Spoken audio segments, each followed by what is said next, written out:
Mahalaleel. 1 Samuel, chapitre 25.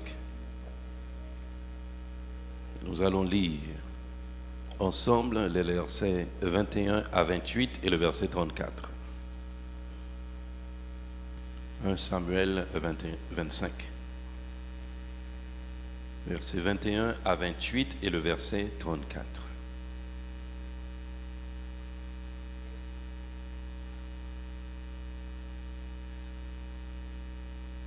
C'est un récit passionnant. Si vous pouvez lire tout le chapitre chez vous, ce serait bien.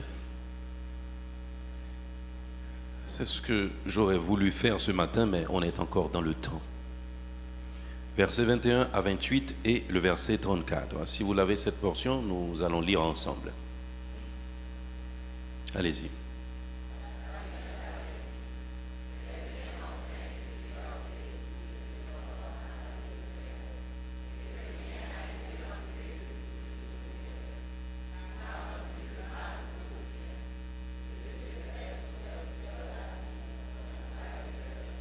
Si je laisse subsister jusqu'à la lumière du matin qui que ce soit de tout ce qui appartient à Nabal. Lorsque Abigail aperçut David, elle descendit rapidement de l'âne, tomba sur sa face en présence de David et se prosterna contre terre. Puis, se jetant à ses pieds, elle dit : « À moi la faute, mon Seigneur. Permets à ta servante de parler à tes oreilles et écoute les paroles de ta servante. Que mon Seigneur ne prenne pas garde à ce méchant homme, à Nabal, car il est comme son nom. Nabal est son nom. Il y a chez lui de la folie. Et moi, ta servante, je n'ai pas vu les gens que mon Seigneur a envoyés. Maintenant, mon Seigneur, aussi vrai que l'Éternel est vivant, et que ton âme est vivante, c'est l'Éternel qui t'a empêché de répandre le sang et qui a retenu ta main. Que tes ennemis, que ceux qui veulent du mal à mon Seigneur soient comme Nabal. Accepte ce présent que ta servante apporte à mon Seigneur et qu'il soit distribué aux gens qui marchent à la suite de mon Seigneur. Pardonne, je te prie, la faute de ta servante, car l'Éternel fera à mon Seigneur une maison stable. Pardonne, mon Seigneur, car mon Seigneur soutient les guerres de l'Éternel, et la méchanceté ne se trouvera jamais en toi. Verset 34. Mais l'Éternel, le Dieu d'Israël, qui m'a empêché de faire du mal, est vivant. Si tu ne t'étais pas hâté de venir au-devant de moi, il ne s'est resté qui que ce soit à Nabal d'ici la lumière du matin. Amen. Comme je viens de vous dire, c'est un passage que nous devrions lire en entier, tout le chapitre 25 de 1 Samuel. C'est passionnant. Et David était en cavale, poursuivi par Saül. Et vous savez bien pourquoi. Dieu avait rejeté Saül à cause de sa désobéissance. Et David était déjà loin comme roi pour occuper le trône. Et Saül en voulait à David et le poursuivait pour le faire mourir. David, vous pouvez le comprendre, qui était meilleur guerrier que Saül, qui avait de meilleures tactiques que Saül, qui était plus performant comme soldat que Saül, il n'a pas choisi d'éliminer, je ne sais pas si je dois dire le oint ou l'ex-oint de l'Éternel, mais il a choisi de s'écarter pour un moment. Il a agi avec sagesse. Et c'est la raison pour laquelle il était en cavale quand il était poursuivi par Saül. Et à un certain moment, les gens de David, les soldats qui accompagnaient le roi David dans les lieux retirés où il s'était caché, ils ont gardé pour un homme nommé Nabal ses serviteurs et ses biens. Et quand ils furent à court de denrées, comme on pourrait les appeler, à court de nourriture, nécessaire à la survie de cette troupe, celle de David, David a envoyé quelques de ses serviteurs s'adresser à Nabal pour qu'il leur envoie des provisions. Et Nabal de réagir de façon négative. Et le passage nous dit très clairement que Nabal a même rudoyé les gens que David avait envoyés demander des provisions. Même après le rappel qu'ils avaient fait à Nabal, lui disant que nous avons gardé vos troupeaux, nous avons gardé vos serviteurs et vos ouvriers qui tondaient vos brebis. Et il en avait beaucoup, il en avait près de 3000 brebis selon les Saintes Écritures. Il était très riche. Nabal avait repoussé les gens que David avait envoyés. Et cette femme, comment elle s'appelait, la femme de Nabal? Abigail. Abigail a redressé cette situation. Et ce n'est pas sans raison ce matin que nous avons choisi ce passage à la lumière du Saint-Esprit pour réfléchir à la création jusqu'à Adam. La terre était déjà belle. D'ailleurs, dans Genèse 1er, Dieu, en procédant à la création, il était en train de contempler. Et à chaque fois qu'il faisait quelque chose, la parole nous dit, Dieu vit que cela était bon.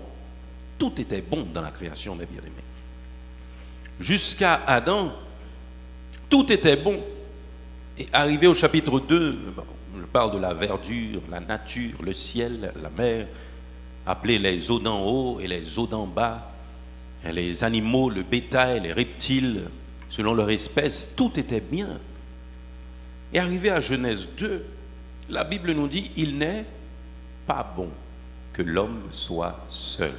Je lui ferai une aide qui soit son semblable. Adam, avant Ève, était triste et désespéré, même en compagnie de Dieu. Mais bien aimé, j'ose le dire. Vous imaginez quelqu'un qui se trouve dans la plénitude de la présence de Dieu dans le jardin d'Éden et qui est triste et désespéré. Pourquoi? Parce qu'il voit les animaux déambuler par paire et lui, il était seul. Et là, alors, il y a des choses, je ne dis pas que je demanderai à Dieu dans l'éternité parce que ma connaissance sera parfaite, mais je me demande pourquoi, je sais que vous êtes nombreux à vous faire cette question aussi, pourquoi Dieu a endormi Adam pour former Ève? Vous ne vous êtes jamais posé cette question? Il fait Adam dormir. Et il y a quelqu'un qui a fait une blague pour dire Dieu ne voulait pas que l'homme comprenne la femme. C'est la raison pour laquelle il a endormi l'homme et il a créé la femme. Et puis l'homme se levé, le saisit. Il a vu la créature apparaître devant lui. Et le premier poème de l'humanité a été accouché par Adam. Voici cette fois celle qui est os de mes os et chair de ma chair. Comme s'il était comme ça que tu as fait la rue, on l'appellera femme. Parce qu'elle a été prise de l'homme. Mais même l'elle a dormi. Il dit, pourquoi je m'abdorme mon sentiment qui a passé? Je fais, mais ou demi-conscient, mon sentiment qui a passé. Adam t'es senti parce que il a dit, on l'appellera femme parce qu'elle a été prise de l'homme. Dieu a donné à Adam une aide qui soit son semblable. Et nous aimons les Saintes Écritures. La parole nous dit qu'il soit son semblable. Il ne pas même j'avais, il semblait avec. Et la traduction exégétique nous amène à comprendre que Ève était pour Adam un vis-à-vis. Cela veut dire une autre entité qui se trouvait en face de lui. Une autre façon de voir, un autre conditionnement mental, une autre façon de penser pour venir compléter la vision d'Adam et sa compréhension des choses. Mais en cette créature résidait aussi beauté et délicatesse en tant que vis-à-vis. Et c'est la raison pour laquelle Adam aussi s'est exclamé dans son poème. Voyons maintenant dans le passage que nous venons de lire, Abigail et Nabal.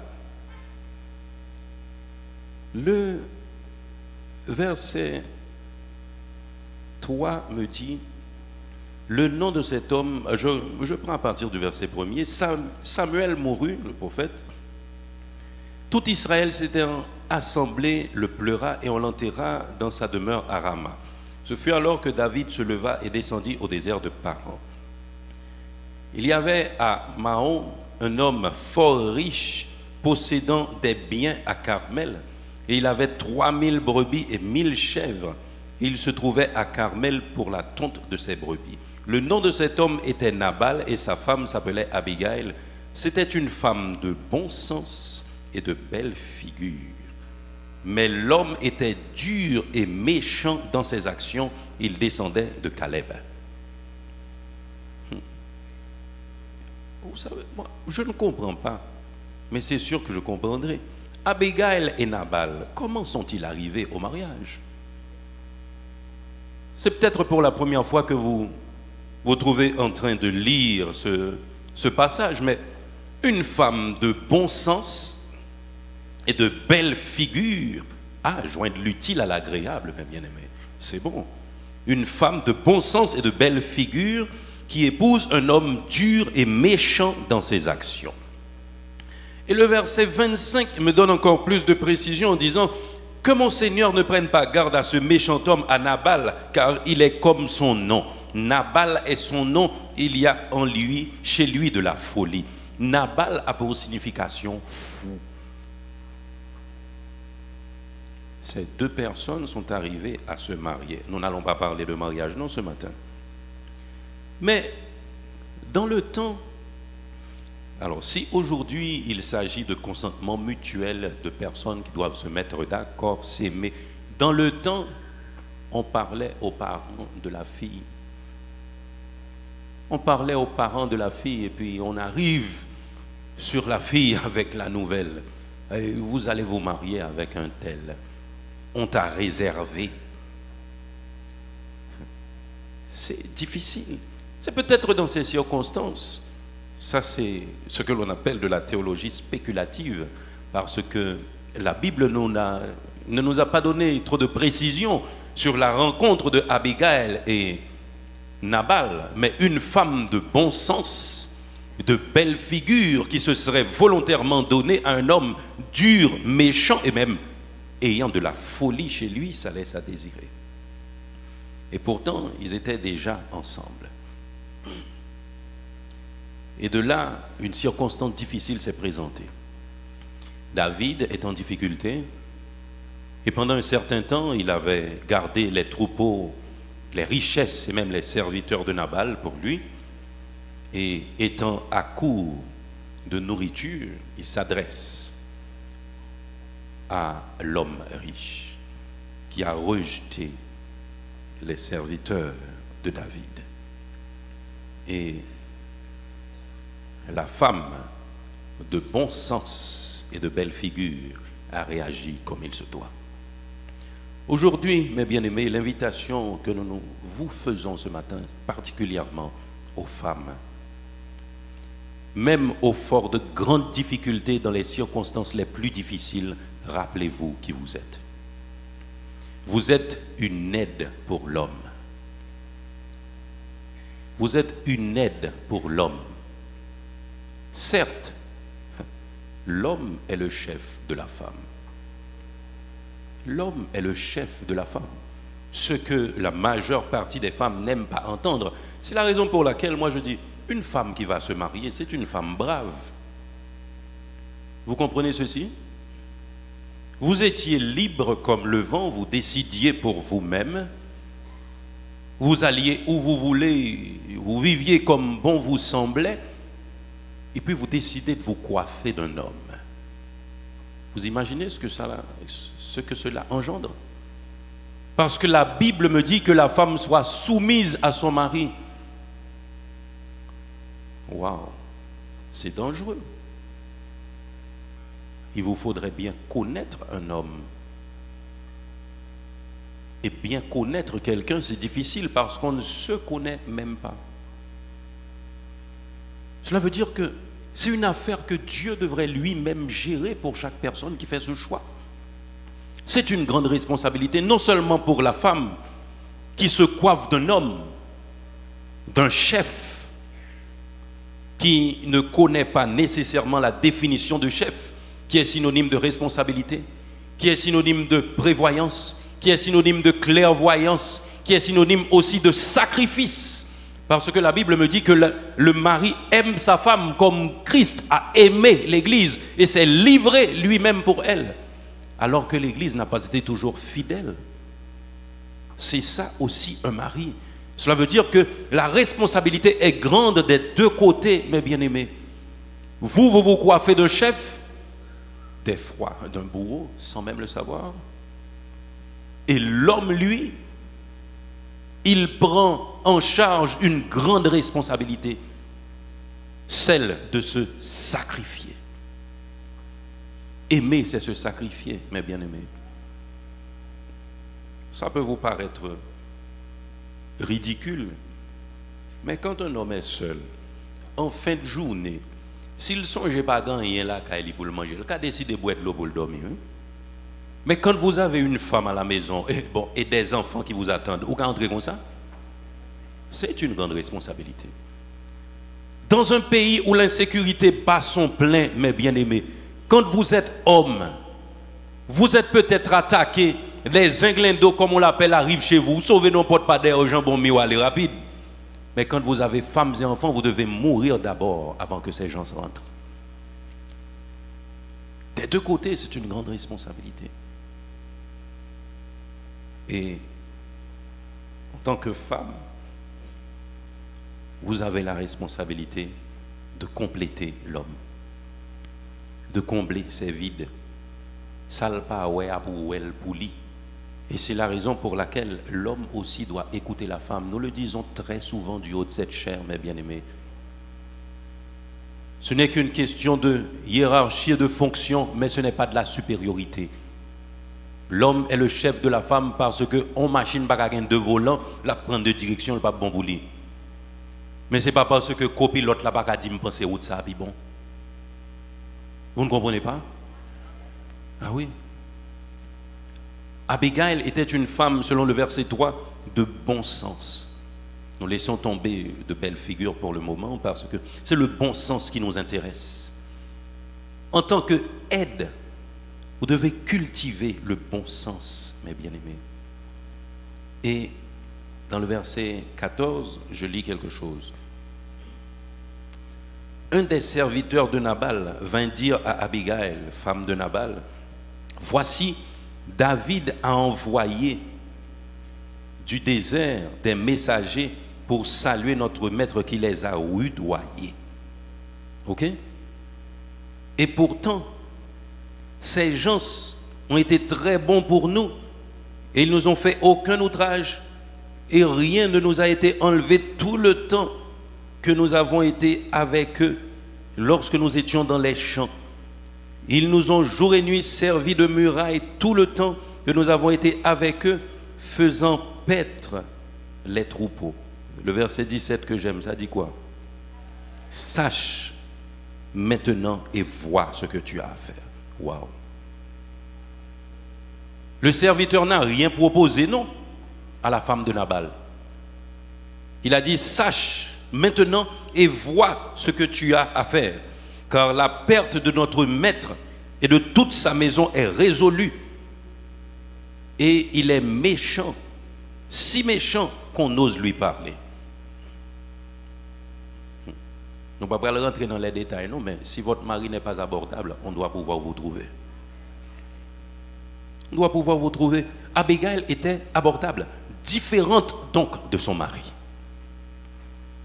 Différente de son mari. Certes, quand deux personnes se mettent ensemble pour vivre, se disent oui, normalement, ces personnes doivent apprendre à se ressembler jusqu'à devenir une seule chair. Mais devons quand même se rappeler que lorsque l'on prétend sur quelqu'un se modeler, c'est par le bon côté qu'il lui faut ressembler. Lorsque l'on prétend sur quelqu'un se modeler, c'est par le bon côté qu'il lui faut ressembler. Abigail était différente de son mari. L'homme est le chef, c'est vrai. Mais vous n'avez pas la responsabilité d'embrasser les mauvais caractères et tout ce qui est mauvais chez quelqu'un. Abigail avait du jugement. Elle avait du jugement, mes bien-aimés. Quand je regarde, c'est dans quel verset? Le serviteur ne lui a rien dit.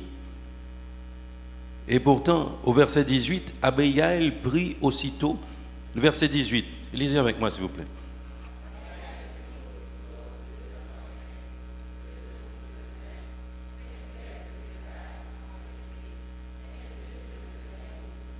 Cent masses de raisins secs et 200 figues sèches. Elle les mit sur un âne, verset 19.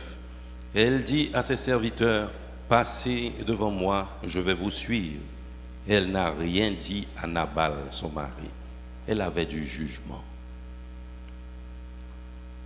Le bon sens, la différence qui aide à maintenir la stabilité et aussi le jugement de cette femme qui nous retiennent. Le serviteur n'a pas proposé de solution à Abigail, mais elle a su comment réagir. Non seulement il y a eu du jugement dans sa réaction, mais aussi elle avait ce que l'on appelle le savoir-faire. Moi, je peux vous en dire long, mes bien-aimés, dans le savoir-faire de la femme. Pourquoi? Parce que moi, je ne sais pas faire certaines choses. Gérer un ménage, une maison, la dernière fois, étant dans un moment d'échange avec quelques amis, j'ai dit quelque chose qui a paru simple, mais pour moi, c'était très fort.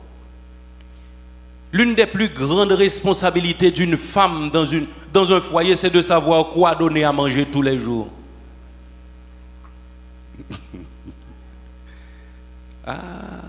Jodia, matin, midi, soir. Demain, matin, midi, soir. Ou pas aller vous même là chaque jour. Vous savez pourquoi c'est plus difficile? Parce que nos revenus ne nous permettent pas d'accumuler pour un mois, pour aller puiser. Chaque jour, il nous faut calculer quoi acheter, même quand nos revenus nous le permettaient, les choses sont périssables. Pas acheter toute mettre là, et ce n'est pas l'aile finie pour courir pour y acheter. Les choses paraissent simples, mais bien aimées. Mais dans mes 12 ans de mariage, j'ai observé tellement de choses et j'en ai appris aussi. Je ne sais pas tout ça m'apprend, non? Chaque ton besoin, je m'a partagé à la bord. Mais c'est une grande responsabilité. Comment est-ce que cette dame a su quelle quantité prendre de chaque chose pour arriver en face du roi David? Elle avait le savoir-faire. Elle savait gérer. Et c'est le sang-froid de cette dame que j'aime aussi. Elle ne s'est pas alarmée. Normalement, si elle ressemblait à son mari, elle irait trouver son mari pour lui dire « On est en danger, prépare ta défense ». Mais étant différente, elle a appliqué sa sagesse. Vous êtes appelés ce matin à la sagesse, mes bien-aimés. Le verset 24. J'aime ça, oui. Le verset 24 me dit, puis, se jetant à ses pieds, elle a dit, à moi la faute, mon Seigneur. Permets à ta servante de parler à tes oreilles et écoute les paroles de ta servante. C'est elle qui avait réagi. Est-ce que c'est Abigail qui avait réagi avec les serviteurs de David? Non. Et pourtant, devant le roi, elle a dit très clairement, à moi la faute. Les deux deviendront une seule chair. Une seule chair. Faute mari ou la tomber sur tout. Ce n'est pas une question de le salut est personnel. Non, ce n'est pas une question d'aller au ciel. Non, mes bien-aimés, qui est débattu là. c'est le salut social. Ok? Les erreurs d'un membre du couple sont pour le couple. Vous commettez votre erreur, mais les conséquences viennent dans la famille. Et Abigail l'avait compris. Elle a accepté de porter cette charge. À moi la faute, mon Seigneur. Permets à ta servante de parler à tes oreilles et écoute les paroles de ta servante. Elle n'a pas renié son mari pour lui dire, ah, n'est-ce ça même pas de responsabilité pour lui, non? Non. Vous faites le chemin ensemble. Quand l'un d'entre vous commet une bavure, l'autre a la responsabilité de nettoyer. Il n'est pas bon que l'homme soit seul. Je lui ferai une aide qui soit son semblable. Et ainsi, avec son bon sens, avec la différence qu'elle avait maintenue entre elle et son mari, avec son savoir-faire, sa clairvoyance, avec la reconnaissance de sa responsabilité, elle a sauvé une situation perdue. Des hommes de guerre qui étaient décidés à agir, une femme les arrête. Ah. Vous savez, revenus de guerre, très souvent les enfants d'Israël chantaient, Saül a frappé 1000, David a frappé 10 000.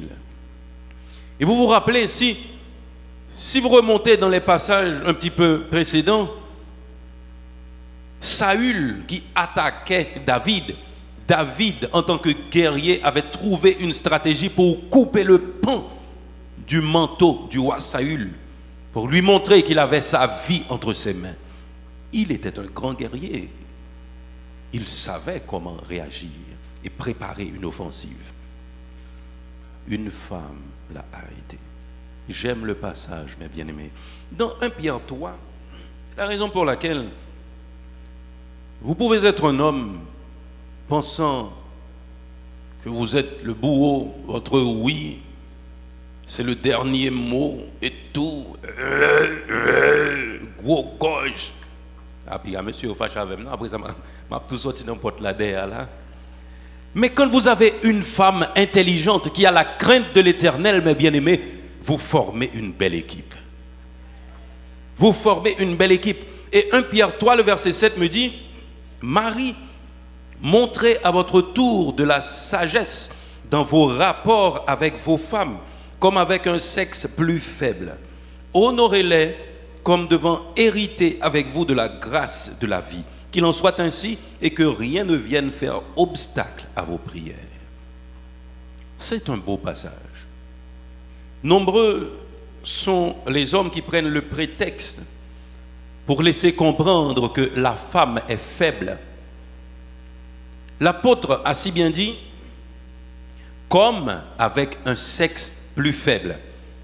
Et nous avons pris soin de relater la version de Darby aussi, qui dit, vous, Marie, aussi, comportez-vous discrètement avec elle comme avec un vaisseau plus fragile. Ce n'est pas de la faiblesse en termes de caractère ou de personnalité, mais c'est une faiblesse, une délicatesse physique qui existe dans la femme que vous devez considérer, mes bien-aimés. Ayez de la sagesse dans vos rapports avec vos femmes, parce qu'elles sont délicates. Elles sont délicates. Et c'est la raison pour laquelle aussi, cela fait partie du charme de la femme. Je vais dire quelque chose, peut-être que les femmes ne vont pas aimer. L'une des armes les plus puissantes d'une femme, ce sont ses larmes. Hein? L'homme, il fait du bruit, il fait passer ses opinions, il tire dans les tiroirs les livres qu'il avait lus pour faire passer un message. Mais dès que vous voyez quelques gouttes couler, vous obligez de réfléchir. Mais il faut qu'il s'agisse de personnes qui s'aiment. Parce que dans vos rapports avec vos femmes, vous devez avoir de la sagesse, de la souplesse et de la délicatesse et éviter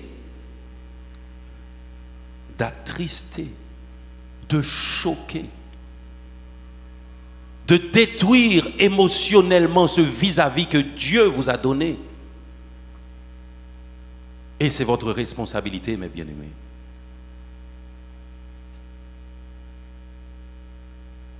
Femme,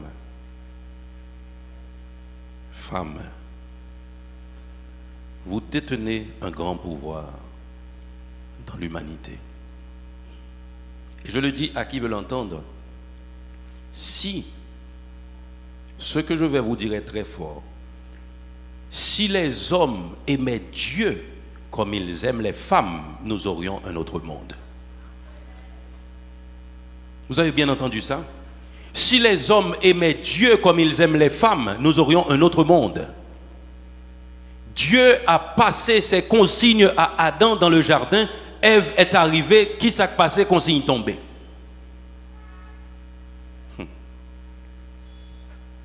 Quand ce pouvoir de la femme est mal orienté, mes bien-aimés, les choses se gâtent.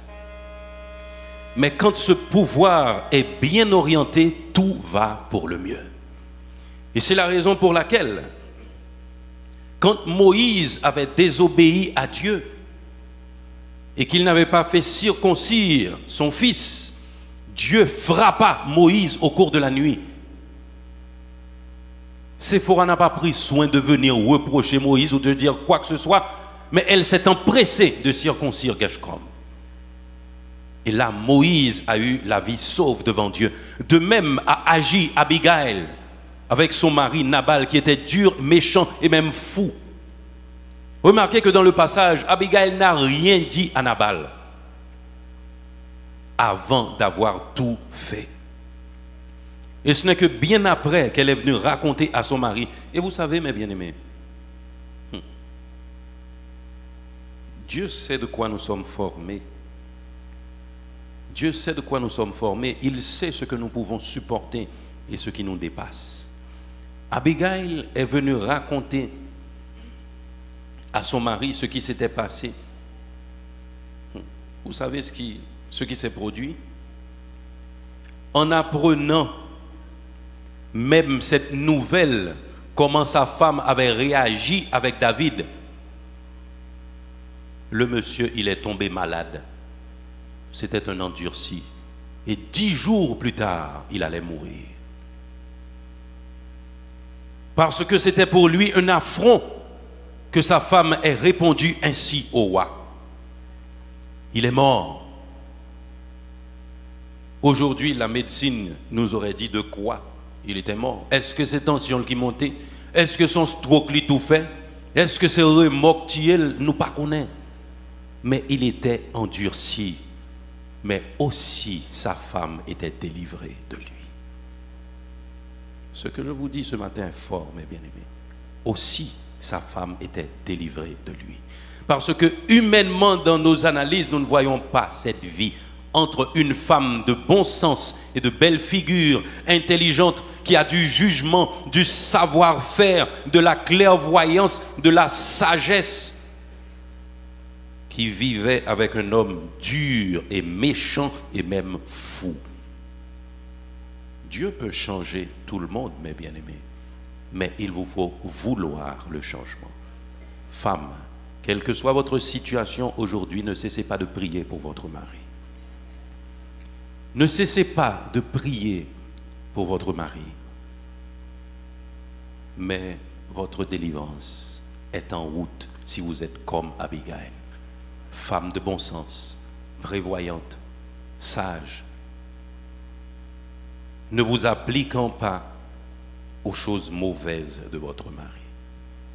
Bien-aimé, votre pouvoir, qu'il soit ce matin bien orienté, qu'il soit ce matin bien orienté, et vous pouvez en partie changer le monde en tant que femme. Que Dieu vous bénisse et qu'il vous donne de vous rappeler que vous êtes des enfants de Dieu, appelés à produire le changement, mais dans l'obéissance et dans la soumission. Que Dieu vous bénisse.